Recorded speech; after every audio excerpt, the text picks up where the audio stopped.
Only mode. Well, hello and welcome to the ABCs of MIPS, the financial side of MIPS. I'm Carol Flagg with High Tech Answers and glad to have you back in the second of 6 webinars focused on the merit incentive-based payment system. Before we get started and I turn the presentation over to Tom Lee, just a couple housekeeping issues. Number one, you will get a recording and copy of the PowerPoint for today's presentation within 24 hours, and we've got a lot of information in these PowerPoints to go over from my financial side, so I know you're going to want them, and you will get them. Number two, during Tom's presentation, we are going to leave plenty of time for Q&A. You can use the question box found on the right side of the dashboard to pose your question. Please use the question box and not the chat function if you could. It would help me tremendously. And now I'd like to introduce Tom Lee. He's the founder and CEO of SA Ignite and a technology innovator and leader who's been in health IT space for a number of years. Tom has done some guest blogging for us. We've interviewed him a number of times on our former MULive program, and we always catch up with him and talk with him at HIMSS as well.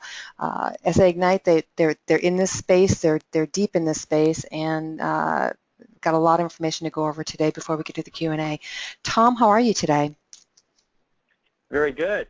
How are you, Carol? I'm doing fine. I'm doing fine. If you're looking at the PowerPoint, I'm pretty jazzed about what you're going to be talking about, the financial side of MIPS. And so if you're ready, I'm going to go ahead and change the presentation over to you. Go on mute, and then I'll see you back on the Q&A. Sounds good.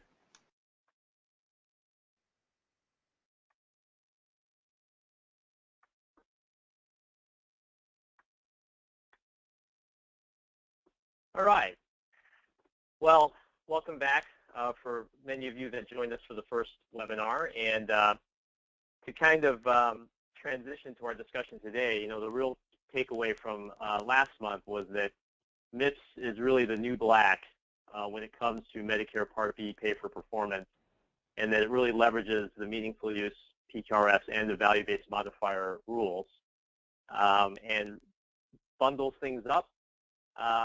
At the same time, it also validates that because the bill was highly bipartisan by more than a 90-10 margin, it really is a stamp of approval that the so-called value-based revenue cycle really appears to be here to stay. And what we're also seeing in the market now, that other payers are also following suit, extending into the private pay side as well. So it's exciting times for everyone, I'm sure. And from the first webinar, we got some real great questions around the financial aspects of MIPS, and that's a real big reason why we decided to have this webinar really be a deeper dive into the financial aspects. So for example, 3 questions that often came up are, first are, when do the payment adjustments start for MIPS?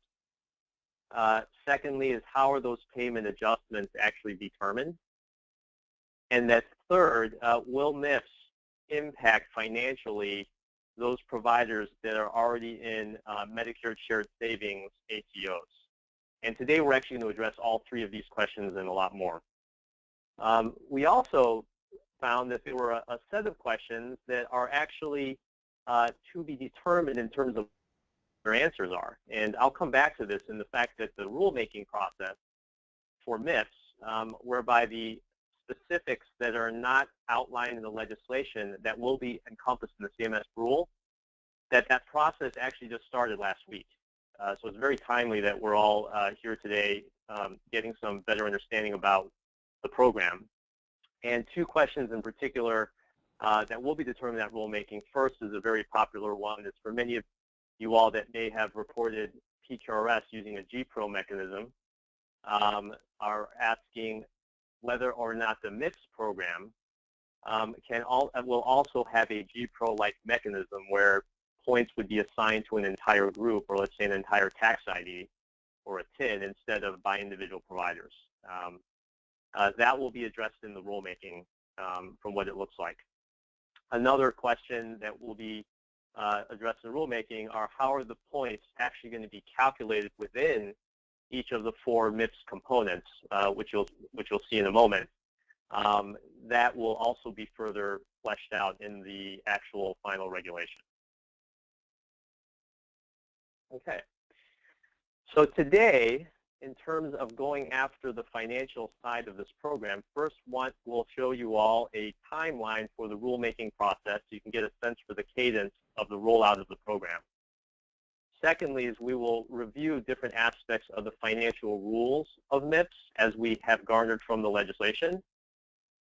And then third is I'm very excited to share with you all actually a free MIPS financial calculator that our company has developed that you will all be able to get a free copy of if you like. It's implemented in Microsoft Excel and allows you to run different scenario analyses to really see what the financial impact of MIPS could be for your organization.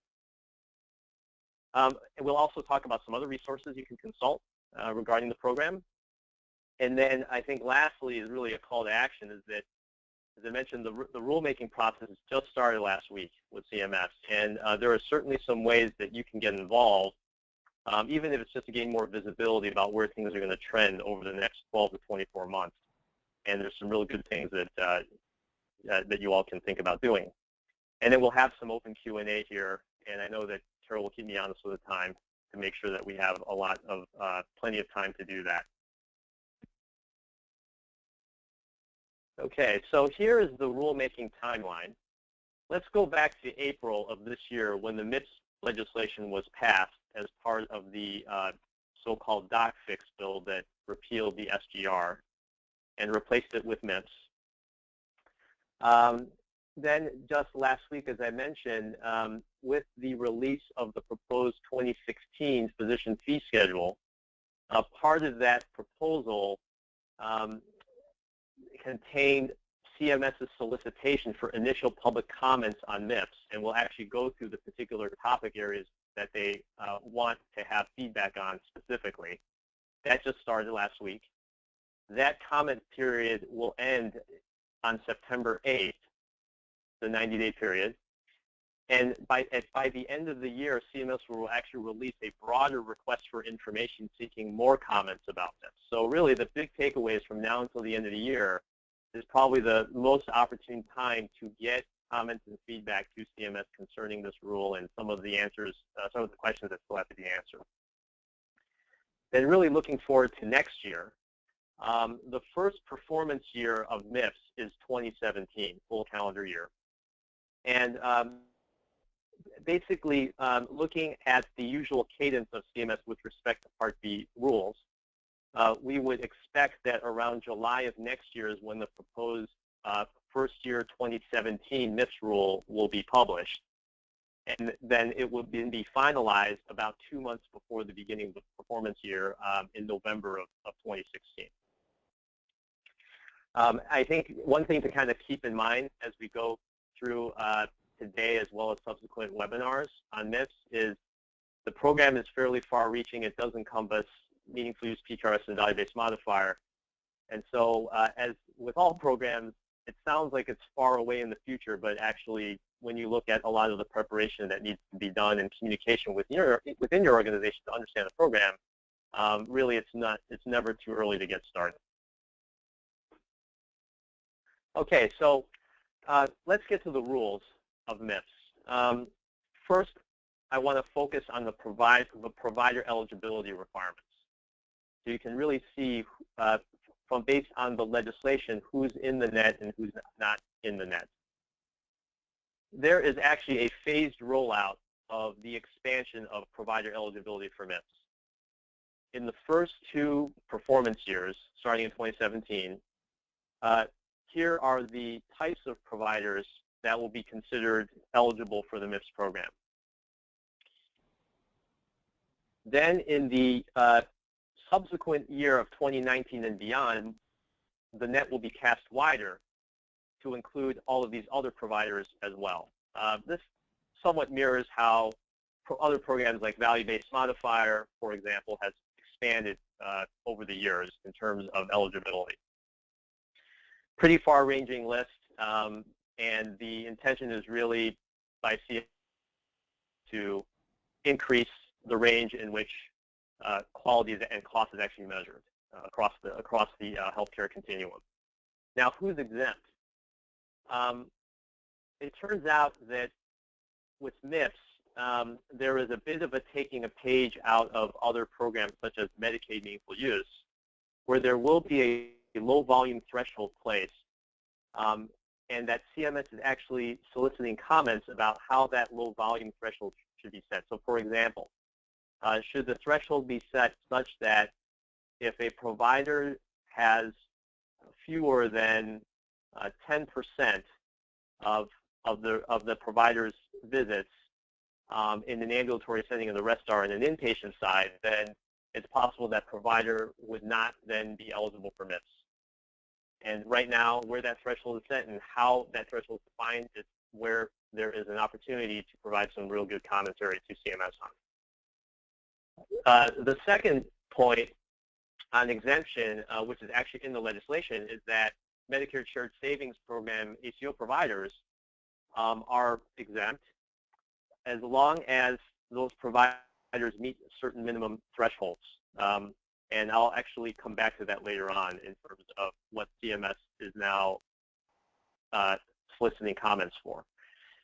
Now, the other part, and more broadly, of exemption is there is a concept called alternative payment model that's defined within MIPS. And alternative payment model does encompass the MSSP program, but CMS is also interested in understanding from the community what other types of programs should fall into the alternative payment model category, and providers that then can participate in those approved APM programs would also be exempt from MIPS.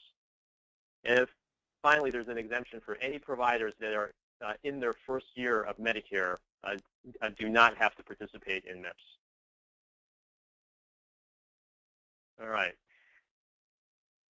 So there's a point system with MIPS. MIPS is on a scale of 0 to 100. And in order to build up points towards that MIPS score, there are 4 categories of capabilities that CMS is really measuring. And they're really split up into meaningful use, which makes up to 25 points of the 100 points. The PQRS and VBM quality scoring, which many of you may be familiar with from your QRUR reports, and the VBM, value-based modifier program more broadly, that will comprise up to 30 points. The cost component of VBM will be another 30 points. And there's a new category called clinical practice improvement that will make up to 15 points. And probably this category has generated the most questions so far because it is currently the most ambiguously defined within the legislation. But one thing that has been defined is that for any organization that is patient-centered medical home certified, will get the maximum 15 points automatically.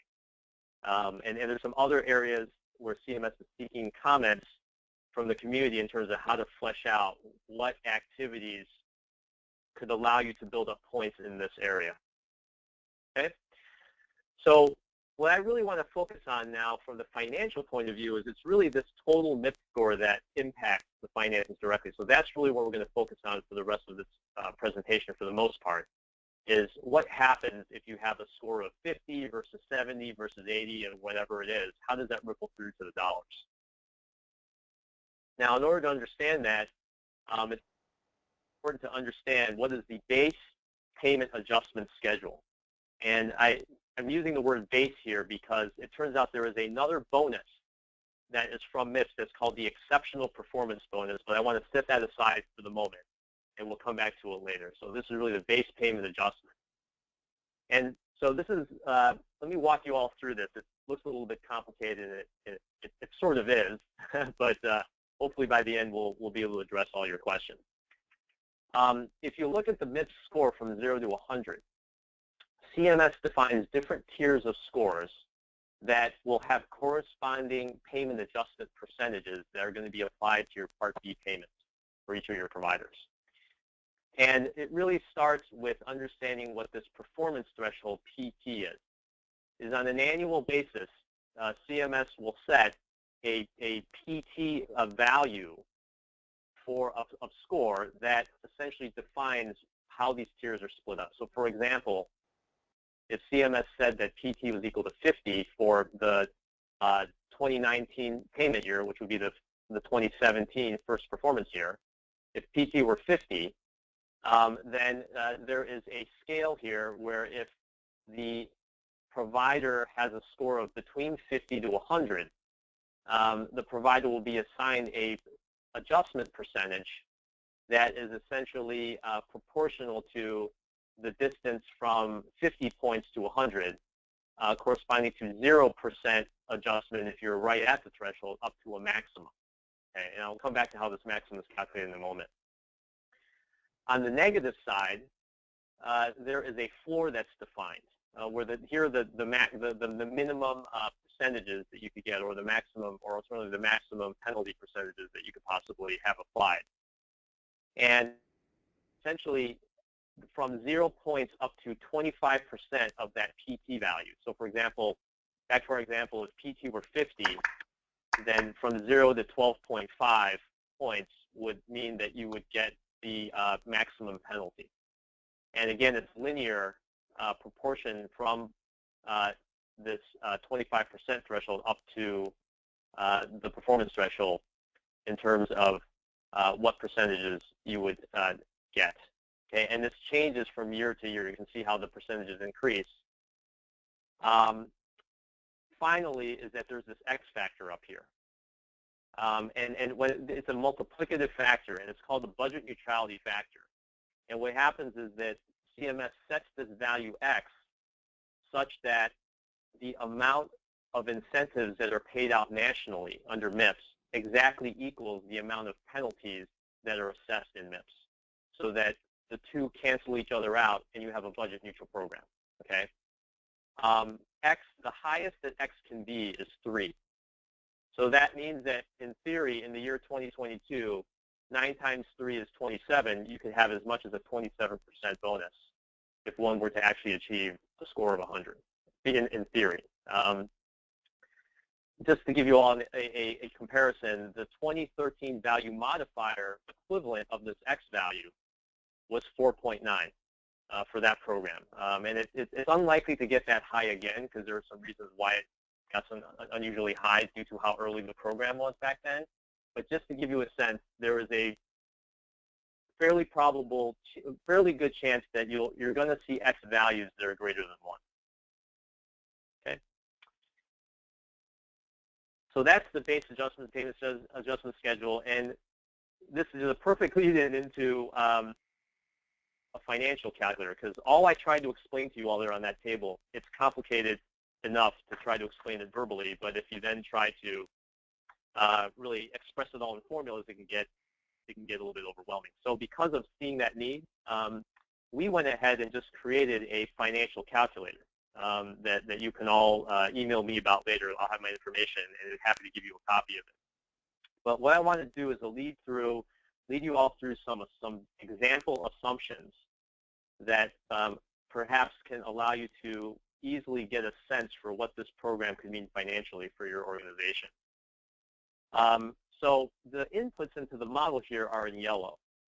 And what we've done is to basically look at a hypothetical tax ID, a hypothetical group of providers that has 100 providers, where the Part B payments per provider per year to make things easy for you to scale on your own is $100,000 per year.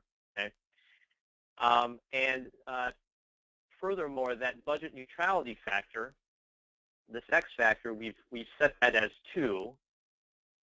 And there is this additional bonus, which I'll actually come back to in context in a couple slides, which we set at 5%, and you'll see why I set it at 5% in a moment. This financial calculator will allow you to change all these values to your heart's content, and to see how all the results I'm about to show you are going to change and ripple through. And you'll start to see that the dollars and the percentages are quite substantial on this program, particularly on a 4-year basis. Okay. All right. So 10 minutes here, we should be able to wrap up and get to Q&A.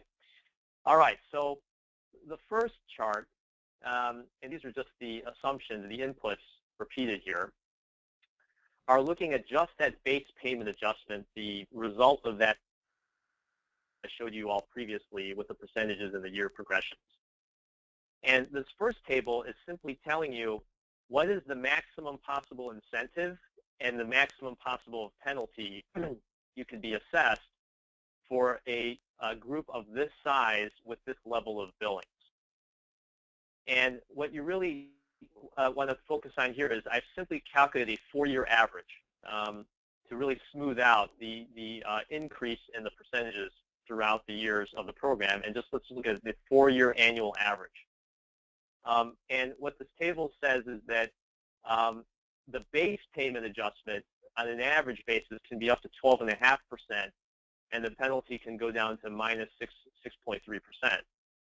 In terms of raw dollars, that maximum incentive, again, average on an annual basis is $1.25 million, but that maximum possible penalty is a minus $625,000. Now, if you had 500 providers in your organization, then you would simply take these dollar amounts and multiply by 5 and so on and so forth. Okay? If you just want to just do it by eyeballing it. Now, the second chart here is interesting. Is we've basically done a sensitivity analysis of these average percentage adjustments on the 4-year average as a function of where CMS will set that annual performance threshold and the number of MIPS points that your provider actually earns in that particular year. And so all of the red here is where you're in the penalty region. So for example, if CMS set the performance threshold at 70 and the provider only scored a 30, then there would be a minus 3.6% penalty applied. If CMS maybe one day in the far future set the performance threshold at 90, then a provider only scoring 20 would actually go through that negative floor and actually get the maximum penalty, even though they're not scoring 0. Okay, and that's why all of these, pretty much all of these 10s here are all at the floor.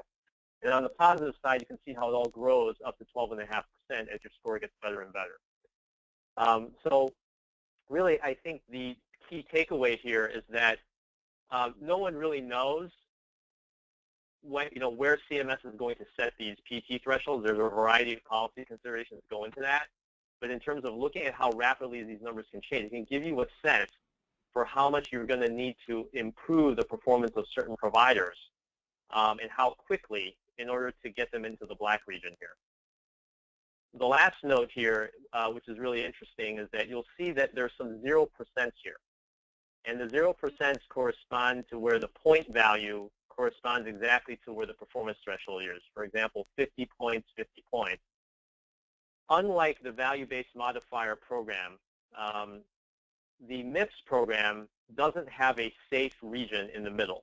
The value-based modifier program is if you're in a range in the middle between -1 and 1, you're not going to have any payment adjustment. With MIPS, only a score of exactly equal to the performance threshold will yield no payment adjustment. Otherwise, you're either going up or you're going down. And that's interesting because I think it brings more focus on the score, in that there's always going to be, pretty much always going to be some impact to your payment. Okay. So we're almost done here. Here is the second set of results. I mentioned this exceptional performance bonus. In the interest of time, I won't get into a lot of detail about how it's calculated, but bottom line is if your score is well above the performance threshold, there's actually another threshold that is called the exceptional performance threshold. And if you exceed that level, then you get an additional bonus separate and apart from the base payment adjustment I showed on the previous slide. That's this table, and it can go up to 10% in terms of per provider. And on average, in this case, I assume that the average was 5% because the providers not all being at the highest end. And if you add up the base payment adjustment with this exceptional performance bonus, this is the key table down here, where you can see if you really look at the overall program, you can get up to 22.5% with these assumptions of positive adjustment, and then the negative floor, the negative payment penalty, is still at minus 6.3%. So the one takeaway here is that there's significant upside potentially. You can see here there's even around 11% with a score of 70 if the threshold is set at 30.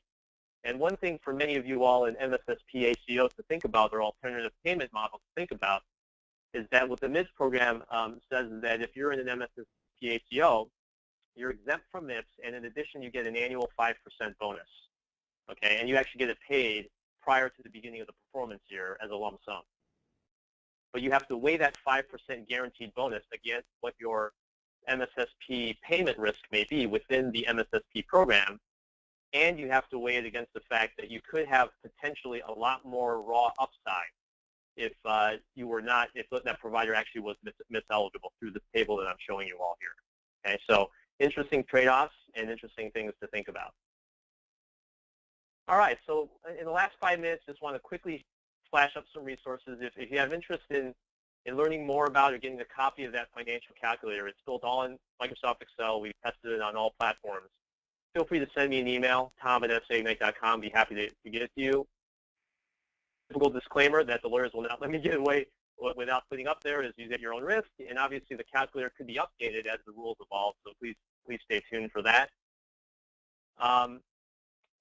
On our website, and if you go to our homepage and click resources at the top, we actually have a number of pieces around MIPS, in particular some FAQs, frequently asked questions that we've built up from both these webinars, as well as coming out of the HIMSS conference and really reading through and kind of picking apart all the legislation.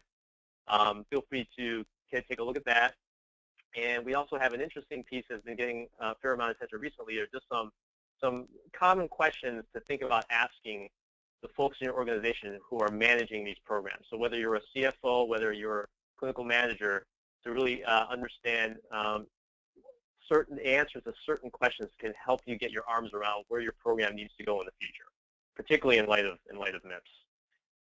In terms of CMS resources, one of my favorite ones is the CMS MLN Connects site. And you can find that easily through Google.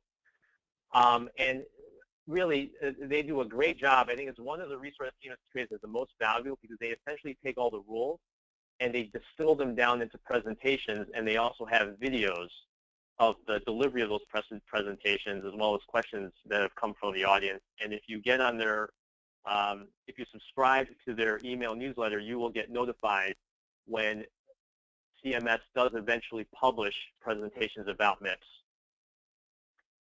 And finally, for those of you who have the time and the desire, here's a link to the actual legislation if you really want to look at the details.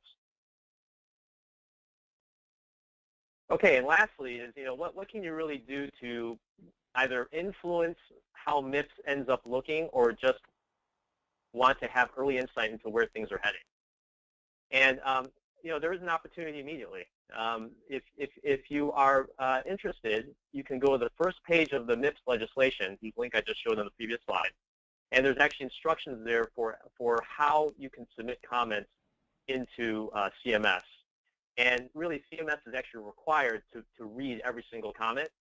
And when they develop the rule and they publish the proposed rule, you may very well see a response from CMS to your particular comment. It's happened many times before. I encourage you to take advantage of that. And in particular, CMS wants to know about what the community thinks regarding the low volume eligibility threshold for qualifying for MIPS. For example, hospitalists. What % of their visits need to be outpatient in order for them to fall into the MIPS bucket as opposed to falling out of that bucket? What constitutes clinical practice improvement? How do you earn points in that area? What other payment models beyond MSSP should CMS consider to be APMs? And that may also include private ACO type models that is also contemplated in the legislation but is not yet clearly defined yet. And then finally, we are actually convening an informal group, an open group. It's really open to anyone who's interested in really working with us on submitting some comments to CMS regarding this legislation. I'd love to hear from you and exchange some ideas and see if you'd like to get involved in that. And with that, I believe, Carol, I'm going to hand it back to you for the Q&A. Yeah. Can you hear me? I think I am. Good. And I want to remind our audience that this is the second of 6 webinars we'll be doing together. So as the rule and the comment period starts and the rules unfold, we'll be tackling this topic monthly from now to the end of the year and hopefully into the new year as well. So it's a lot going on. And then of course one thing just to mention, I'm assuming at some point that CMS will start. I'm sure once the rule is final, wherever in that timeline that you talked about on the screen, when it's finalized, I think in 2017 or 16, I think is when we're projecting, right? 16. Whoops. November of 2016. Let me go back there. CMS, they hold their national provider calls, so that's something they always do. There we go. So I would expect, where'd that go? And go upwards. Yeah, it's not. Anyway, I'll put that anyway. I'll put that as one of the resources. But let me get back to the Q&A. Tell you what, my computer is not happy today. So anyway, so they'll be, CMS does hold national provider calls on all these rules. All right, so I think we should just go ahead and dive right into some of the questions. Remind our audience that you can ask a question in the Q&A box on the right side of the dashboard, and then we will get to that. So we'll go ahead and start right in. Do you think that CMS will provide providers with a way to see their MIPS score in real time throughout the year to monitor where they might stand? Mm-hmm. That's a great question. For many of us that have seen QRUR reports, for example, for the value modifier program, there's always been this problem of getting feedback too late or after the fact in terms of what your scores are. What's mentioned in the legislation, and it's pretty broad and it's pretty encompassing, is the suggestion that CMS may provide physician feedback on a more regular basis, certainly no more infrequently than you all get your QRUR reports now. But it also specifically mentions even accessing through the CMS portal in some means, which may go beyond just simply downloading a report 6 months after the fact. I think that's actually an excellent area for community feedback to CMS, to the extent that one can get early insight on where you're trending. And there's going to be a lot of solutions out there, and in terms of how to monitor your progress. What's interesting is that because MIPS is made up of those 4 different areas, meaningful use, PQRS, value-based modifier, as well as the clinical practice improvement area, will be really interesting to see what emerges to try to monitor things across all 4 of those programs that make up MIPS. And you talked about ACO, and so but one of the participants asked, can a physician participate in MIPS if they are part of an ACO? If you could maybe review that again real quick, that'd be great. Sure. Basically, in the legislation for MSSP ACOs, it describes that in the first 2 performance years, if an MSSP ACO provider has less than 25% of his or her Part B payments through that ACO, then that provider actually would still be on the hook for MIPS. Okay, so basically what CMS is doing there is saying that you can't have a provider that only build several visits, for example, through the ACO and build the rest of Part B through another mechanism and be off the hook for MIPS. You have to meet that 25% threshold. You have to be at most 25% in order to, I'm sorry, the other way, you have to have at least 25% through the ACO in order to not be on the hook for MIPS. Now, what's interesting is in subsequent years, from 2021 and 2022, it rises to the minimum is a 50% threshold of payments that have to be through the ACO in order to be exempt from MIPS. And in 2023 and beyond, it's 75%. So the CMS is really forcing providers to really make a choice between MIPS and the alternative payment model going forward. So. This is with the word mandatory. If a provider is participating in PQRS and MU, is it also mandatory for them to participate in the MIPS program? The mandatory is always an interesting word when they use as far as the incentive and penalty programs. Yeah. Yeah, that's a great question. Really, the way to look at MIPS eligibility is first look within just the MIPS silo and those eligibility requirements that I outlined there that are obviously further defined in the legislation as well as in subsequent rulemaking. Just look at it strictly from the MIPS silo first. And if you do that, what you'll realize is that although there will be many providers that are eligible for MIPS that fall into meaningful use, for example, there are at the same time providers that are in certain pockets of meaningful use. For example, the Medicaid meaningful use program is in no way impacted by MIPS, obviously because it's not Medicare. That's an easy one. But you also have these MSSP alternative payment model exemptions that we just discussed. That's another source of where there may not be the overlap in the eligibility. And so in the practical terms, you are going to see pretty much all the PQRS and Medicare MU providers fall into the MIPS bucket, right, more or less, with some exceptions. Would you please clarify when, if ever, a provider or an ACO can be incentivized under both MIPS and MSSP? Yes, great question. Yeah. A lot of acronyms. Yeah, exactly. So if we think of that provider who, let's say the provider has 10% of their Part B billings through the ACO, but because 10% is less than the 25% threshold, that provider is also on the hook for MIPS. Okay, so so if you look at the MIPS side, that provider would be subject to MIPS and thereby would be paid and bonused according to the schedules I showed up there.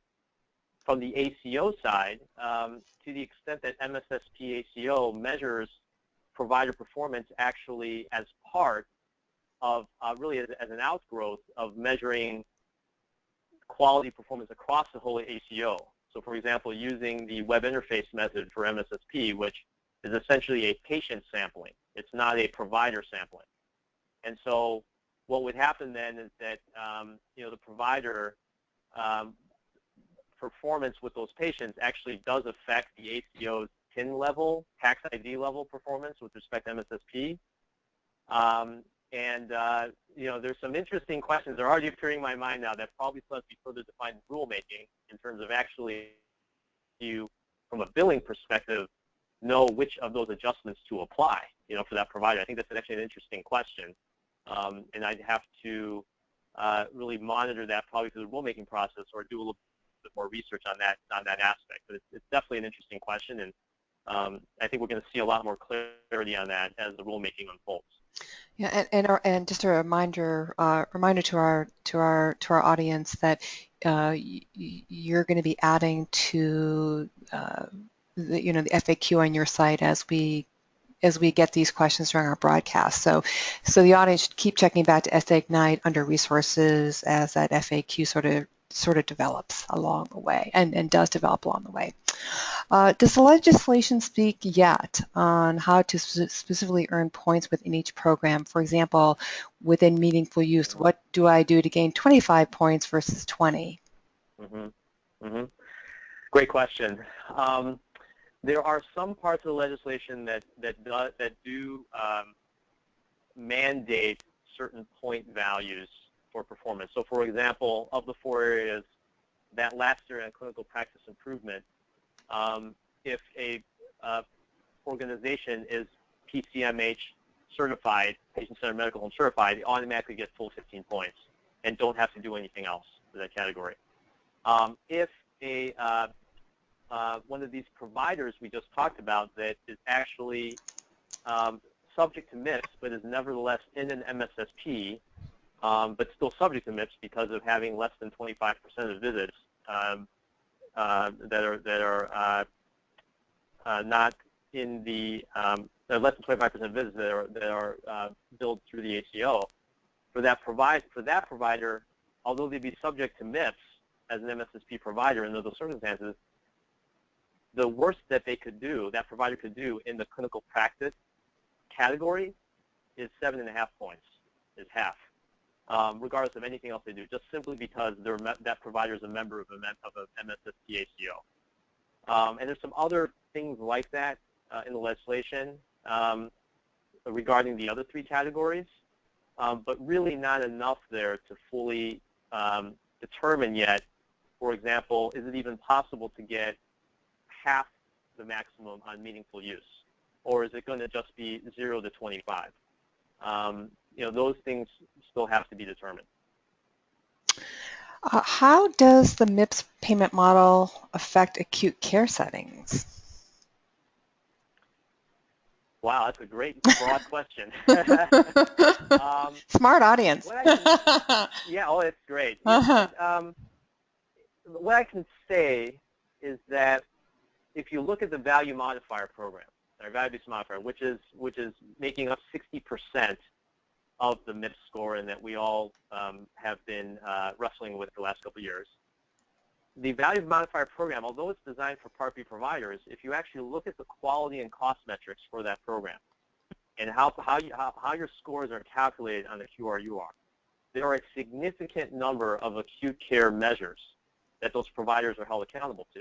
In fact, the cost measure is not only looking at how much is that provider billing in Part B, but that provider's patients, how much are the provider's patients billing on Part A, on the inpatient side. And the real takeaway there is CMS is really trying to make all providers accountable to the entirety of patient care, regardless of whether it's inpatient or outpatient. Everyone is playing their role, and everyone has an effect on it. And cost and the quality side of value-based modifiers is the same thing. There's a couple of claims-based quality measures that are all inpatient acute-based care measures, and nothing to do with what the provider is doing within the clinic.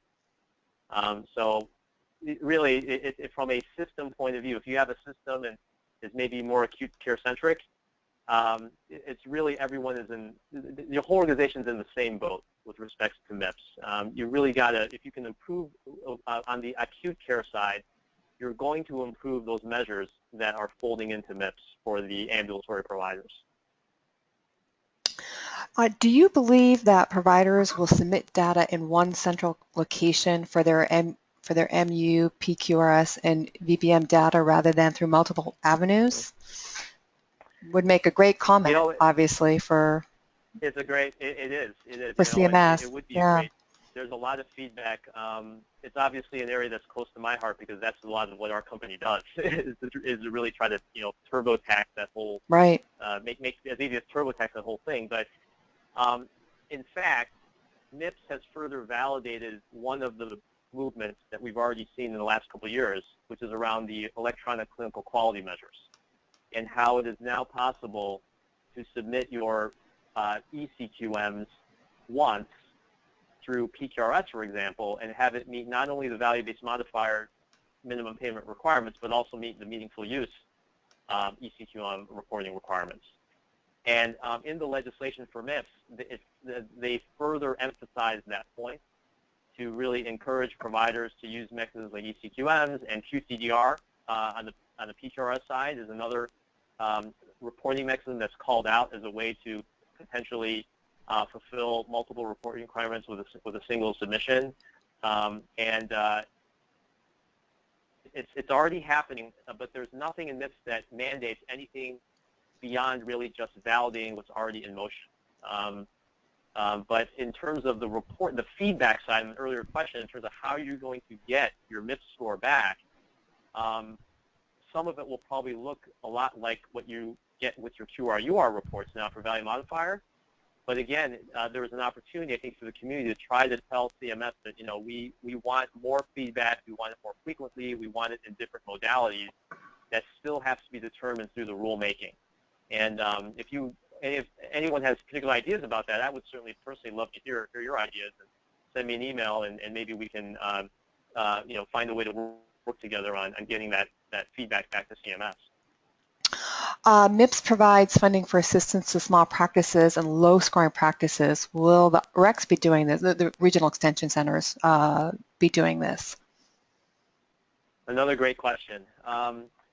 What Carol just referred to is that the MIPS legislation does set aside $20 million per year to help in a very targeted way those entities, small practices, for example. There is no mention of additional funding for the regional extension centers within the MIPS legislation. However, we do know of a number of extension centers, in particular those that have found sustainable business models to persist beyond the grant period for the RECs, which actually ran out a little while ago. And those organizations are actually not just serving needs like MIPS, but information security, all kinds of things. So really the best way to find that out is to contact your local REC, or if you need assistance with that, feel free to reach out to me. We have a number of RECs that are our clients. We'd be happy to try to connect you that way as well. But it's really up to each individual REC, but there is no additional funding that's been earmarked out of this legislation. Yeah, and I think that grant money for the regional extension centers, I think that ended it like a year and a half ago. So, there are quite a few of the regional extension centers that have, found a working business model and continue to support providers. Since MU is at the individual provider level, what if all of the providers in practice have not met the metric? I'm assuming MIPS is calculated at the TIN level. Great question. Another area of commentary that's needed in the rulemaking to inform how CMS treats this. So it's one of the classic tensions that many of us in the PQRS space have been facing is should you report as a group using GPRO or should you report providers individually, okay? And there's pros and cons to both depending on the situation. And with MIPS, what has been defined in the legislation is at the individual provider level. But there's two exceptions to that. One is what I just mentioned, is that CMS is actually seeking ideas from the community about how to create a GPRO-like mechanism for MIPS, but it has not yet been defined yet, and it'll be tricky for exactly the reason you mentioned, Carol, because, for example, meaningful use has never been a group-level program. Right. It's always been individual level. And so it'll be interesting to see how that bridge is going to be crossed or to be built. So that's kind of one exception of area where there could be some additional development and clarity on group reporting for MIPS. The second area actually has, the second exception actually has been defined in legislation, which is really interesting, is that there is a concept of a virtual group that has been defined by MIPS. And what a virtual group is composed of multiple tax IDs where each tax ID group is a practice 10 physicians or less, or sorry, 10 providers or less. And you can actually have an unlimited number of these small practices that band together into a virtual group. And what MIPS says is that that virtual group, which could be hundreds of providers, if you have 30 practices and each have 8 providers, you got 240 providers in that virtual group will be measured as a whole in a GPRO-like manner with respect to a to-be-determined set of those 4 categories of MIPS. All right, and so for providers in the those small practices and entities like MGMA and others that really advocate for the small practices, I anticipate there's going to be a lot of discussion around where can you use a virtual group, exactly how do you form one, what do you have to prove to CMS that you qualify to be part of this virtual group, and so on and so forth. It's a really interesting new concept, and I think if it works to benefit the community, it might be a model for a virtual group mechanism potentially in other programs, within Medicare and maybe even beyond. So it's a really interesting, I think, innovation that we're really gonna see how that plays out. What about physicians? It's interesting, speaking of virtual with telemedicine, telehealth. What about physicians practicing in a rural health clinic or FQHC, federally qualified health clinic? I think stands for. Will this eventually be applicable to them? Great question. the legislation really just talks about everything in terms of Part B payments. You know, everything that's really tied closely to the Part B physician fee schedule. I'd have to go back and check. I think there might be some mention regarding the $20 million additional technical assistance that may also encompass rural providers and FQHC providers. But really, fundamentally, it's still all flowing from Part B eligibility. It's kind of that first part of the net. I think it's an interesting question. That's actually something I'm writing down right now to consider to put into our FAQs, because there are a lot of rural and FQHC providers out there that you know, could potentially have some significant dollars at stake. So I hope to have that up on our site fairly soon. And we'll go over a couple of these websites that we mentioned before we end our broadcast. I know that MIPS sunsets separate MU payment adjustments, but continues the application for purposes of MIPS. The determination. Oh, wait, hold on. Let's see here. Let me just go back. Hold on. I know that MIPS sunsets MU payment adjustments, but continues the application for the purposes of MIPS. If so, will there continue to be stages of meaningful use beyond stage 3? What, you know, it's in essence, the incentives are sunsetted, penalties are going to be part of MIPS, but I guess the person is wondering, will there be stages beyond stage 3 and in 2019, 20, 21, 22? Yeah. Yep. Great question. That's one of the common things is, oh, what happens now? What's going to happen to stage 3 meaningful use now that you have MIPS in play? In the legislation, there is great specificity around how MIPS interacts with meaningful use. First is that MIPS does not affect any MU incentives, regardless if it's Medicare or Medicaid. The second, which was just mentioned, is that MIPS does replace the meaningful use payment adjustment or the penalty. The real third area, which is more to say that it is not explicitly called out, and one can infer from this a number of things, is that there's no call out to stage 3 specifically, and in fact, that one passage that was just quoted by Carol, it was actually almost verbatim out of the legislation, which is basically that MIPS will continue to use MU as MU was originally planned, other than for what I just said regarding the penalties going away. So the first year of stage 3, if it does really end up being 2017, that will happen to be the first stage in which MIPS applies.